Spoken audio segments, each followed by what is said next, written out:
Tommy Lee Jones spent his whole life running from a violent childhood. His father beat him. His marriages failed. He drank heavily and pushed people away. Now, at almost 80, everything is falling apart. At a recent movie premiere, he couldn't remember working with his co-star. Friends say he looks sick and confused. He's stopped making movies and stays hidden on his ranch. After decades of playing the strong, silent type, the mask is slipping. The truth about his sad final years is finally coming out. Tommy Lee Jones was born on September 15, 1946, in a tiny Texas town called San Saba. Only about 3,000 people lived there. His family life was full of chaos from the start. His father, Clyde, worked in the oil fields and had once been a cowboy. His mother, Lucille, worked as a police officer, all at the same time. Their marriage didn't last. They got married and divorced not once, but twice. People in town gossiped about them all the time. Tommy watched his parents argue, leave each other, then come back, again and again. Tommy never stayed in one school very long. By the time he turned 12, he had already been to 7 schools across Texas. In each new town, Midland, Sabinal, Rotan, he had to start over. His grades dropped from A's to C's. In 1962, he saw a co-worker lose 3 fingers right in front of him. Blood sprayed across the drill floor. Help didn't arrive for 45 minutes. That summer, Tommy made $3.50 an hour. He lost 25 pounds and had calluses that never went away. One day, a 500-pound drill bit broke loose and smashed the platform right next to him. It nearly killed him. Those years taught him pain, discipline, and grit. He never forgot the smell of diesel or the feeling of almost dying. In 1965, Tommy Lee Jones got into Harvard with a scholarship. His first room was in Mower Hall, B12. Across the hall lived Al Gore, who would later become vice president. They became roommates and stayed together all 4 years. Later, they also lived with Bob Summerby, who would go on to run a media watchdog site. Tommy and Al Gore stayed up late arguing about books and politics. That bond lasted for decades. Tommy gave a speech for Gore at the 2000 Democratic National Convention. When Gore won the Nobel Peace Prize, Tommy helped host the concert. He graduated in 1969, cum laude, with a degree in English literature. Harvard, he said, taught him how to learn. And learning, he said, was the heart of acting. By 2014, he was back directing and starring in The Homesman. He and Hilary Swank played 2 people transporting mentally ill women across dangerous frontier lands. The movie showed the brutality of pioneer life and tackled subjects like mental illness in a way Westerns usually didn't. It had a $16 million budget and filmed in rough New Mexico weather with real horses and harsh winds. In 2016's Jason Bourne, Jones played CIA Director Dewey, who had ordered Bourne's father's death. The movie made $415 million, but critics said Jones looked exhausted. The script had gone through many rewrites, and some felt like he just didn't want to be there. One reviewer joked that his face looked like the Grand Canyon. A year later, he played a real journalist in Shock and Awe, a film about reporters who challenged the U.S. government's claims before the Iraq War.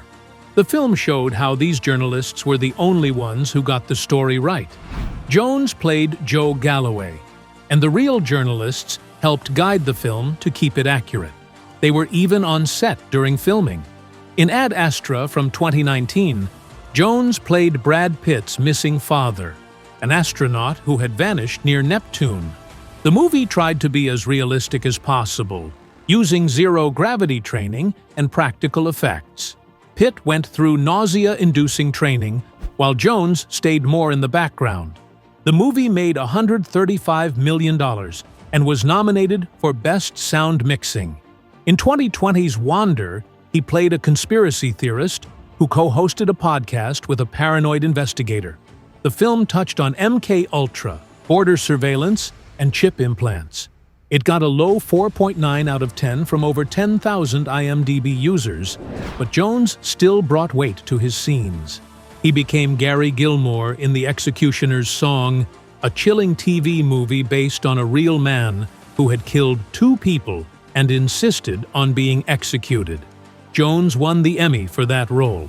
The movie took 4 hours to tell the story and was written by Norman Mailer, who had also written the book. The team behind the film talked to over 120 people to get every detail right. Jones's method acting was so intense that some believed he had gone too far, but no proof ever came out about him putting his health at risk during the role. In 1986, he took over Central Park in a movie called The Park Is Mine. He played a Vietnam veteran who turned the park into a war zone to show how badly veterans were being treated. His friend had left behind weapons and plans before dying, and Jones's character used all of it to make his point. The story felt like something out of a Rambo film, with action scenes and a soundtrack by Tangerine Dream. There were big explosions, but no reports of anyone getting hurt on set. In 1995, he directed and starred in The Good Old Boys, a Western made for TV. It wasn't just another role for him. That's where he met Dawn Laurel, the woman he would eventually marry. At the time, he was 49 and still married to someone else, while Dawn was 31 and working as a camera assistant. In 1977, Jones starred in The Amazing Howard Hughes, a 2-part TV movie that aired a year after Hughes died. He played Hughes from young genius to broken recluse. Some said it was the most accurate version ever filmed. Jones nailed the voice, the mannerisms, everything. That same year, he was in Rolling Thunder, playing a quiet, wounded Vietnam vet. Critics said he was sensational. In 1978, he starred in Eyes of Laura Mars as a detective chasing a killer through a world of violent fashion photography. The movie made $20 million and became a cult classic. That same year, he led The Betsy, playing a race car driver designing a new car during the energy crisis. But Tommy's heart never left Texas. He built a polo ranch on 55 acres in San Saba with 48 horse stalls, an arena, and an exercise track. He gave horses and money to Harvard's polo team for over 15 years. Students who trained at his ranch called it boot camp. He also bought a 50-acre polo farm in Florida and sold it in 2013 for $26.75 million. He didn't care about glamour. He played polo on rough dirt during droughts because that's how cowboys did it. That's who he was. Then came Batman Forever in 1995. Behind the flashy Two-Face makeup, things got ugly. Jim Carrey approached Jones at a restaurant, and Jones told him straight to his face, "I hate you. I cannot sanction your buffoonery."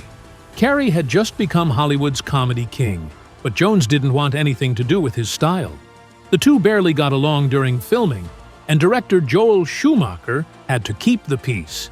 Carrey later said the encounter felt weirdly personal, but very real. In Men in Black, released in 1997, Jones returned to comedy and action, but not without chaos. He kept breaking props and injuring camera assistants by accident. Director Barry Sonnenfeld said they had to take the neuralizer out of his hands until the last second. He also made strange sound effects while pretending to shoot, ruining takes without even realizing it. And during one scene in a car shell 15 feet in the air, Will Smith let out such a horrible fart that Jones almost passed out. Still, the movie earned nearly $590 million and kicked off a whole franchise. In Double Jeopardy from 1999, Jones insisted on doing all his own stunts in a freezing river. He had trained with the FBI for the role and didn't want a double, even though he was 56 at the time. During one scene, he got trapped under the water and nearly drowned. The crew had to rescue him. The movie still made $177 million, but it was a close call. Under Siege came out in 1992. It was a big hit and made Steven Seagal even more famous. Tommy Lee Jones was in it too, intense as always. But the supposed punch and payout? It just doesn't exist in any of the official records. People close to the production never mentioned anything like that.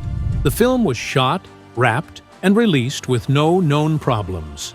Another rumor said Samuel L. Jackson nearly walked off the set of The Sunset Limited because of a clash with Jones. That film came out in 2011. It was small, quiet, and only had two actors, Jones and Jackson, sitting in a room talking about life and death. Jones directed it.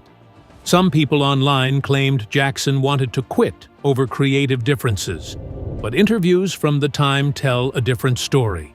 Jackson later said it was one of his most demanding roles, not because of any drama, but because of the script's deep philosophical themes. Both men respected each other. There was no walkout, no fight. A strange story spread about how Jones broke his arm playing polo in the early 2000s and delayed Men in Black 2, Ladder 2, but nothing backs that up. The film started shooting in June 2001 and hit theaters in 2002. The real delays were due to the 9/11 attacks. Parts of the film had to be changed because scenes were set in New York. It had nothing to do with polo. Even though Jones has had his fair share of polo injuries, including a bad fall in 1998 that left him unconscious, none of those injuries delayed his work on Men in Black. But one story that is real came from the set of Black Moon Rising in 1986. Back then, Jones was drinking heavily. Linda Hamilton, who acted alongside him, later said she hated working with him because of it. She didn't hold back. She said his drinking affected everything. Jones never spoke publicly about what drove him to drink during those years. He kept that part of his life locked up, but people on set saw the effects. He was just 40 at the time and still trying to solidify his film career. It was a low point for him, both personally and professionally. Jones's personal life had its own share of storms. He married Kate Lardner on New Year's Eve in 1971. She was the granddaughter of famous writer Ring Lardner. She had 2 kids from a previous marriage and gave up her own acting career to support Tommy. But by 1978, it all fell apart. The divorce papers filed on February 9th said he was too obsessed with work. Kate said he barely spent time with the family. The marriage lasted just over 6 years. After the split, Kate started rebuilding her career and eventually became a sound editor in the film world. He married again in 1981, this time to Kimberly Clofley, a photographer he met while filming Back Roads. They had 2 children. Austin was born in 1982, and Victoria came along in 1991. Then, on March 19, 2001, they got married quietly in Texas. Her sister even designed part of the ranch for them. But in 2024, something changed. Rumors online said Dawn had been diagnosed with something serious. Nothing has been confirmed, but Jones suddenly pulled back from work. At 78 years old, he reportedly told close friends he wanted to stay close to Dawn on their 3,000-acre ranch in Texas. That ranch wasn't his only property. In 2002, he bought a 55-acre polo ranch in San Saba with 48 horse stalls and a pro-level field. But a terrible incident happened in 2010 when a guest was badly injured during a polo match and sued him for $2.3 million. The guest blamed unsafe conditions and poor horse care. Jones fought back. The court ruled in his favor, saying that polo was risky by nature. Even so, he had to pay over $400,000 in legal fees. Back in 1998, at a different ranch near Houston, he had his own scary moment when a horse stumbled and threw him off. The horse stepped on him. He passed out and was rushed to the hospital. 2 days later, he was back, watching his team from the sidelines. As for his kids, he keeps them out of the spotlight. Austin acted once, playing a banjo player in Jones's 2014 film The Homesman. He also worked behind the scenes on the soundtrack. Even with all the ups and downs, Jones still has an estimated net worth of $100 million in 2025. He earned it from films like The Fugitive, Men in Black, and No Country for Old Men. He also directed, wrote, and produced. In 2012, he got the Donostia Lifetime Achievement Award at the San Sebastian Film Festival, honoring over 70 films and decades of work. That award came when he was still strong and active. Now, he stays mostly quiet on his land, far from Hollywood, still respected, still feared, and still full of mystery.